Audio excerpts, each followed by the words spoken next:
conversion. The people that are already in your warm market, that are already aware of who you are and what you do, they still got to go through this stage right here. All right. Well, the beauty about that is they go through it very fast. The people, they already aware of you, but now they're aware of who you help and the problem that you solve.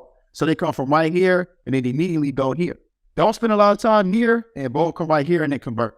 Make your offer really good. Get it back in front of the people that already trust you, and they go through this funnel very fast and convert at a really, really high rate.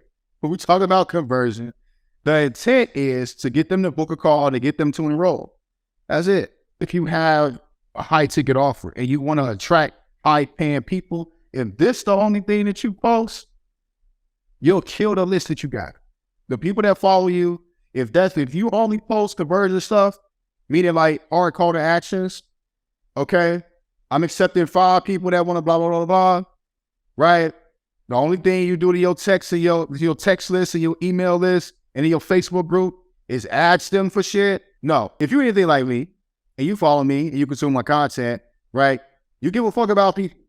You know what I'm saying? So you want to genuinely just give value to them first before you ask for something.